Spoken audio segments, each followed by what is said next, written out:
গাড়িগুলি যানজট বাজে, অ্যাক্সিডেন্ট হয়, আমাদের নানান দিকে সমস্যা। এই আমাদের রাস্তাঘাট বললেন বহুত দিনের লোক করার চেষ্টা আছে, কিন্তু হইতেছে না। আর কোন কারণ হইতেছে না এটা বুঝতেছি না। এটা দীর্ঘদিন ধরে পড়ে রয়েছে। রাস্তাটা 4 লাইনের রাস্তাটা করলে হারে মানুষের যাওয়া আসা খুব সুবিধা হয়। ঢাকার গাড়ি চলে, বগুড়ার গাড়ি চলে, রংপুরের গাড়ি তো এই রাস্তা দিয়ে ঢাকায় যায়। তাহলে আমরা এই রাস্তায় এত ভোগান্তি থাকবে কিনা? এই রাস্তা তো 4 লাইন তাড়াতাড়ি হওয়া দরকার, শহরের রাস্তা এটা। আর এটা সামনে পাকার না, গাড়ি অ্যাক্সিডেন্ট হলে তো পাকারের মধ্যে চলে যাবে, মানুষ ক্ষয়ক্ষতি হবে। রেগুলার অ্যাক্সিডেন্ট হইতেছে, মানুষ মারা যাইতেছে। তাড়াতাড়ি এই রাস্তাটা প্রয়োজন আমাদের। আমাদের দোকানপাট এলাকার প্রবলেম, তারপরে ব্যবসা বাণিজ্য এলাকার প্রবলেম, সাধারণ ছোটো গাড়ি এলাকার প্রবলেম।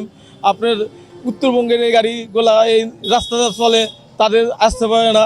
এই জন্যে আমাদের এই রাস্তাটা দ্রুত প্রয়োজন, রাস্তাটা আমরা তাড়াতাড়ি চাই।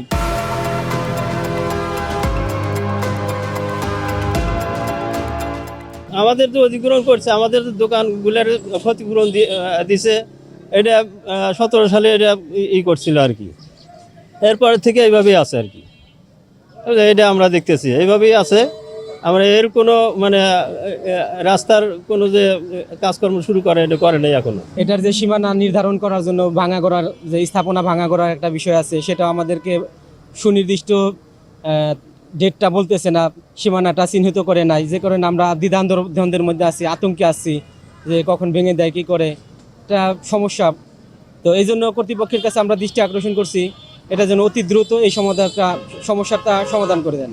এই রোডটাতে জনস্বার্থে খুব দ্রুত দৃষ্টি দেওয়া দরকার। এখানে ভূমি মালিক যারা আছে, স্থানীয় অধিবাসী অথবা জনগণের পারাপারের জন্য যে সমস্যাটা হচ্ছে, এই ব্যাপারটা দৃষ্টি দিয়ে আমি মনে করি রোডস অ্যান্ড হাইওয়ে ডিসি মহোদয় সবার দৃষ্টি দেয়া এবং দ্রুত দৃষ্টি দেয়া খুব জরুরি এখন একটা বিষয় হয়ে দাঁড়িয়েছে। আমরা এখানে একটি সংসদীয় প্যাকেজ আহ্বান করে এই অসমাপ্ত যে কাজগুলি আছে এই কাজটি আমরা সমাপ্ত করে ফেলবো। ইতিমধ্যে আমরা সকল প্রস্তুতি গ্রহণ করেছি এবং আমরা আশা করতেছি আগামী ডিসেম্বর মাসের মধ্যে এই 4 লেনের অসমাপ্ত কাজ সমাপ্ত হয়ে যাবে।